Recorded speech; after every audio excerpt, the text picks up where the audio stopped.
Hello, today we have Mr. Ashutosh Garg with us, who brings a rich experience of 4 decades. His work entails over multiple years with ITC Limited, Lockheed Martin and Hughes. He then went on to become an entrepreneur and founded the Guardian Pharmacy in 2003 in India. And he made it the second largest pharmacy in India. With highly acclaimed 6 bestsellers in his kitty, Mr. Ashutosh Garg now comes to the podcast world, and he has his own podcast called The Brand Called You. With him, Brand Called You will be your personal coach and will be for you for anything business related. We will be coming to you once a week, and it will help you cultivate not only your professional life but also your personal developmental growth. Hello, sir. Hi, Shweta. How are you feeling today? I'm feeling good. My book has just been launched. Yes. It's now a week. Yeah. And I believe it's already beginning to hit very large numbers on Amazon. I can see. And excited about it. Okay. And is that your reason for the podcast Brand Called You? Well, the reason of the podcast is really to be able to share four decades of experience. And I've been one of the lucky few people who, after finishing an MBA when I was 21, got to work with 3 major companies, got an opportunity to build a fabulous brand, worked with thousands and thousands of young people in my career. And I thought this is a time for me to give back to a lot of people like you who are now in the early stages of your lives. And I'm there to help you, advise you, counsel you, coach you.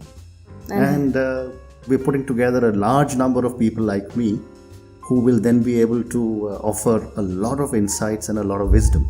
And that is your inspiration behind the Correct. name Brand Called You. Absolutely. Okay, and it's recently been launched, and it's doing really, really well.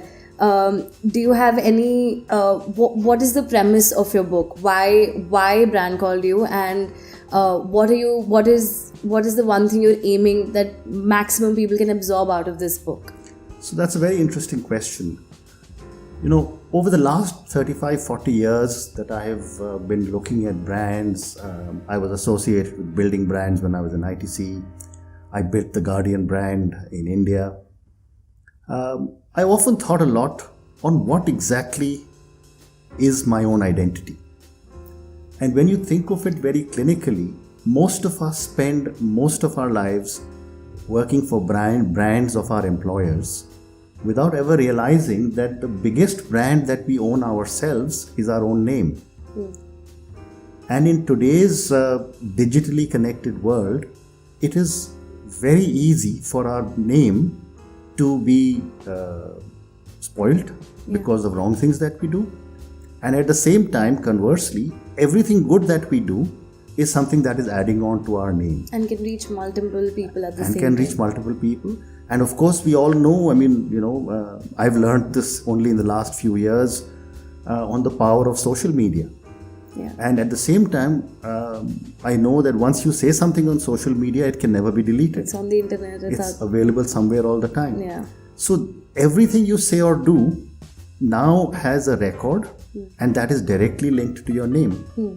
So much so that I've been reading about employers talking about showing them your social media records. But what was fascinating was when I read an article when the US government said that when you apply for a US visa, they have the right to ask you for all your social media accounts. Because they want to know what are your preferences. So you are right there in the limelight all the time. All the time. And with the China social security Correct. also coming out. And so isn't it a fearful thing that now you have to be so scared of, being judged and always at the center of everything and being criticized? So I wouldn't use the word scared, Aishwarya. I would say it's important to be careful. Right? We all make mistakes. And my first boss told me that if you don't even make a mistake, you won't progress. That's true. But he also told me that just make sure you don't repeat a mistake. Yeah. So in today's world, what is important is for the social media to be used, because that's the form of communication that everyone is using. Yeah. But to do it carefully not to do things which are negative, and not to do things that will come back and bite you someday later on in life. Yeah. So don't be scared at all. It's the medium all of you are using, Yeah. but be careful.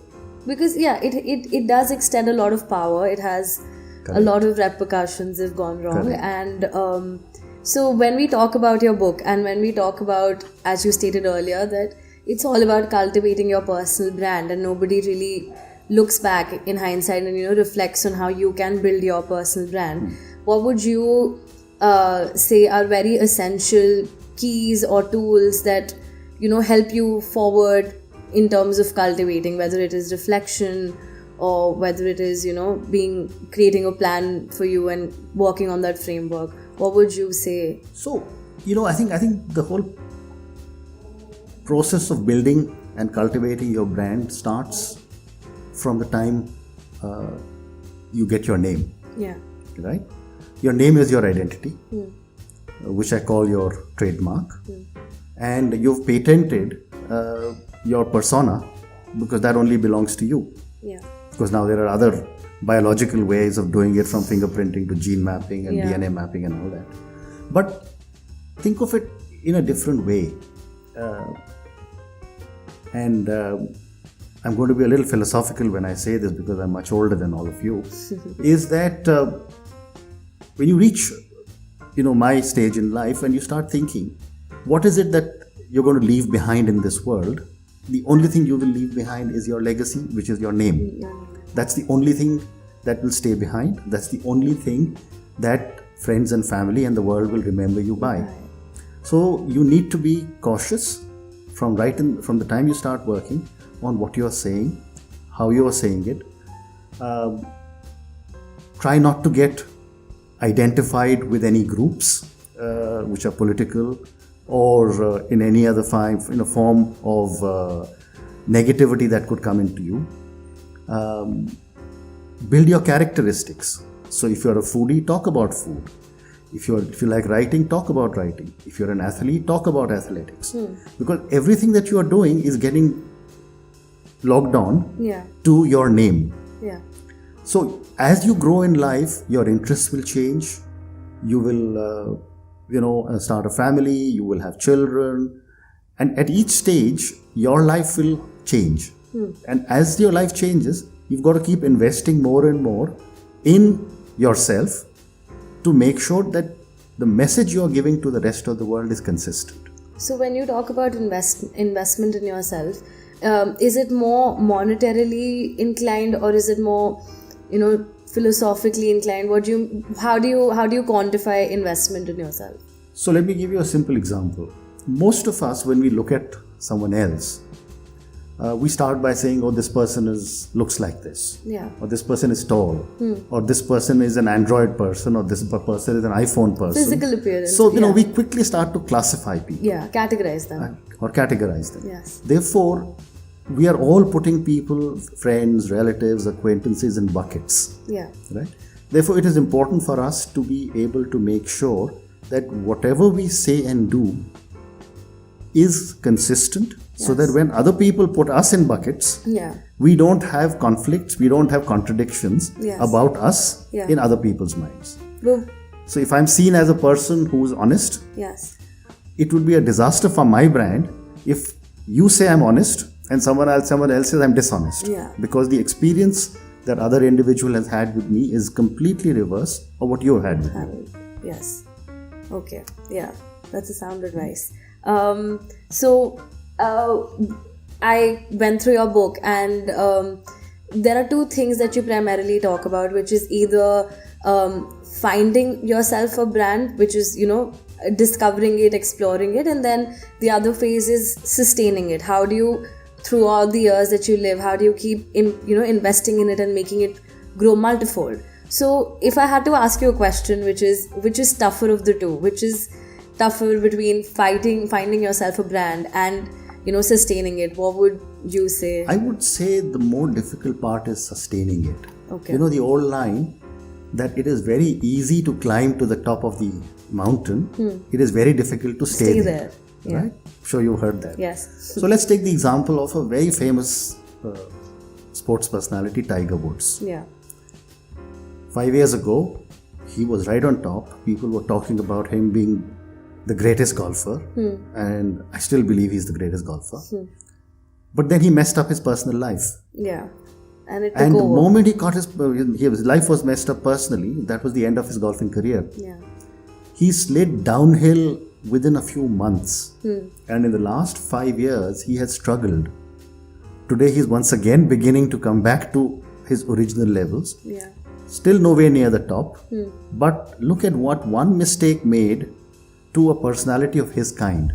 Yeah. And if a person of his personality and his stature can be destroyed so easily, you can imagine how someone who are mere mortals like you and me can be, harmed. Yeah. So then when you talk about, so clearly you say that staying there is tougher, and then, so what do you do to ensure that you stay there? What, if you had to give me, say, 3 steps that you ensure that, help you stay there, what would they be? So, I'm going to tell you something which I'm sure you've heard from everyone older than you. And, these will sound like silly pieces of advice, but believe me, They make sense. they make sense. Number 1 is, whatever you do it ethically, Okay. right? That's the best way to build a brand when a brand is honest, right? Number 2, whatever you do, make sure that it is delivering value, right? So whether you're buying a soap, for 50 rupees and then you find that it is not good, and or you find a soap for 45 rupees which is outstanding. Yeah. If you find the value you're getting from the product is very good, you will keep buying it. Yeah. And the price wouldn't matter. Price won't matter. And the same thing applies to you and me as brands. Because the experience other people have with you and me as human beings in terms of what we are conveying to them, that is what... your value would be. And the third one I would say is consistency. Okay. You must as a brand must not be seen as an individual who is at one end of the scale today and at the other end of the scale tomorrow. Because must then be- it's not trustworthy enough. Not trustworthy, and you don't know where you stand. Other people must know where they stand with you. Yeah. You can't be so unpredictable that nobody knows what's going to happen. What's going to happen? And we've all worked with bosses who are unpredictable. Yeah. Today You the never guy's in know. a great mood, tomorrow is in such a foul mood, and then you wonder how do you work for How him? do you work for them? Yeah. And so I'm within the target audience that you plan on targeting with your book. And if you had to give me one advice on how do I start towards investing in my brand or figuring it out and discovering it, what would your advice be? So let's see what is your persona, right? You're talking to me, so therefore obviously you have interest in media. Yeah. Maybe you write well, Yeah. and if you've chosen this as a career that you want to be in, certainly for the next few years, that's where you start building your brand. So Aishwarya as a brand starts to get built when you say that I'm going to be in media and I'm going to be the best there is in media, And right. and I will write, Yeah. and everything I say and do will be consistent with what my beliefs are. Ethical, consistent, and valuable. Correct, well said. Yeah. So if that is your starting point, then that's where you start building your brand. Okay. And believe me, whether you look at a product brand or a personal brand, nothing can be built overnight. Yeah. Right? It There are can no take shortcuts. you decades, 2 decades, 3 decades. Look at musicians. Yeah. Right? Pandit Ravi Shankar spent all his life playing the sitar, Yeah. and he's a man who's revered today, Yeah. even though he's no more. No more. But that's because he built his brand into such a powerful brand in the world of music that So, Kishore he's Kumar, remembered. Rafi. Kishore Kumar, Yeah. Rafi, and whoever else. Yeah. And yet, if you come back closer to home, if you talk of Indian Idol, Yeah. I was watching Indian Idol 10, and I was asking my wife, I said, I can't seem to remember any of the earlier Indian Idols. Where are they? Right? So again, it's a question of How did they how have build they brand? promoted themselves. Yeah. So that's a good starting point for you. Okay, and if people are struggling to find their brands, if so, as a person who's really, really young and wanting to make it big in the world, most of us always come across this conflict of, whether you go behind something passionate, which may not be giving you as much monetary value as you hope, or a corporate job. So, when you build your brand, would you recommend always finding your passion and going behind it, running behind it and pursuing that, or figuring out a middle way where you can still have your corporate life and still have your passions with you? I would answer your question with my own experience, and I've written about it in one of my earlier books. When I started working, I was what you would call in India post-independence kids. Okay. I was born in 1956. Yeah. Parents were middle class, and I never ever thought that I would join the corporate world and leave it and do something else. Right? I was still fortunate enough to go from one large company into a different aerospace, into becoming an entrepreneur. But in today's world, all of you have the incredible opportunity for you to be in media and writing for the first 5 years, then say, hey, listen, I want to change my life and I want to be in the corporate world. Okay. And you go and work in the corporate world for that 10 fluidity. years. Yeah. And then after 10 years, you say, hey, I don't want to do this. I want to be in acting. Yeah. Or be a YouTuber, because apparently that's a job too. Yeah. Right? So today's world affords all of you the opportunity to do what you want. Yeah. But what is important, once again coming back to what I said, is that when you are in your chosen line of business, be consistent. Yeah. Don't jump from one thing to the other every few weeks and say, I can do this, I can do this, I can do this. Because then you're not giving yourself the opportunity to be able to build what you are setting out to do. Yeah. Yeah. So, I was going through your book, and a lot of it is between building your brand and then being very, very careful of diminishing it. Yeah. So, what do you, even though you've touched base on that, what is diminishing your brand? How would you explain that? So I'll give you a silly example from, say, the corporate world. We are all entitled to, say, take 15 days leave per year. Yes. And maybe we are entitled to 4 days, 5 days of sick leave. Very seldom have I found young people not taking their sick leave. Okay.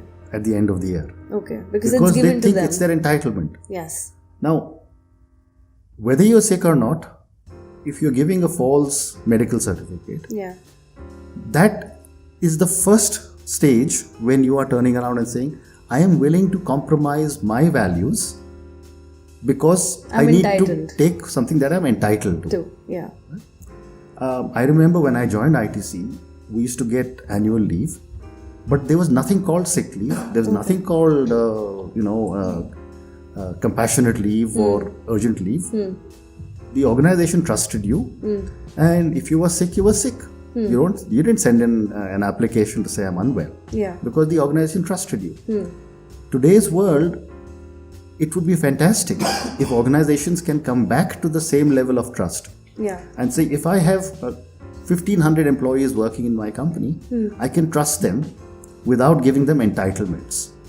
Other than, of course, what is called the earned leave. Earned leave, right? Yeah. So I think it's important for us to be able to build such value systems into first ourselves before demanding it from our employers. And once we start to demonstrate it ourselves, we will be that much more secure in whatever we want to do. So we have spoken so much about all the measures that you can take on a personal level, which will have repercussions and which will reach all aspects of your life. So I went through your book and it says your personal brand should have nothing to do with narcissism. It is so difficult to be completely engaged and aware about working on yourself every single day and then also rewarding yourself for the accomplishments that you have and then not be narcissistic. How would you say is the best way forward to avoid that completely? So Aishwarya, Narcissus is a character who was overly proud of his own looks, of his body, of his physique. So much so that his narcissism got him into trouble. And therefore, when I use the word narcissist, I talk about it not from a positive sense, but from a negative sense. And what I say is that if you're building a brand, be modest about it. Don't show off about it. Yes, you will definitely get lots of adulation. But when you get all the adulation, and remember what I'm telling you is after 40 years of wisdom, so you don't necessarily have to take everything because a lot of wisdom comes with hindsight. But remember that narcissism has negative connotations. So by all means, be proud of your achievements, talk about your achievements, but don't show off about it. And still know that there's a long way to go. Correct. And we live in communities where there are negatives attached to views that are given to us by our neighbors. Not every single human being is your well-wisher. Right? You say something which is, you've had an amazing achievement about something, and someone behind your back will try and pull you down because they are jealous of what you've done. So go ahead and succeed. Go ahead and build your brand. Go ahead and talk about it. Go ahead and shout from the rooftop that you achieved this, because that is something you must do. But don't show off about it. And it's an old saying which said that if you don't blow your own trumpet, nobody will blow it for you. And that's an old saying, but many, many years ago, an American colleague told me the corollary to this. So the first one is don't blow your own trumpet. If you don't blow your own trumpet, nobody will hear you. The corollary is that don't blow it so hard that hurts people's ears. So by all means, talk about your brand. You built it and you deserve to talk about it. And with that note of don't blow your own trumpet so hard that it hurts people's ears, come back next week and I will thank you, Mr. Ashutosh Garg, for this. Do you want to give the audience a vision of what the podcast is going to look like every week? Thank you, Aishwarya. That was really fantastic speaking to you. I think it's a great way to kick off our first podcast, and I'm really looking forward to working with you on not just one or two interviews, but we're going to talk about your personal brand. We're going to talk about your personal journey. We're going to talk about startups. We're going to talk about entrepreneurship. We're going to talk of challenges that people face. And maybe in about a few months, we will start to bring a guest every week. You and I can do interviews. And we'll bring some fairly iconic names in our country who will come and share their experience of what is happening in their life, what has been their experience with their startup journey. And remember that it's important for all of us to know that while we build a startup, we must also know how to fund it, we must know how to run it, and finally we must know how to exit from it. Because there's no point in working so hard if you are not in a position to be able to cash out from all the hard work that you've done. So thank you again. Thank you. And we will see you next week.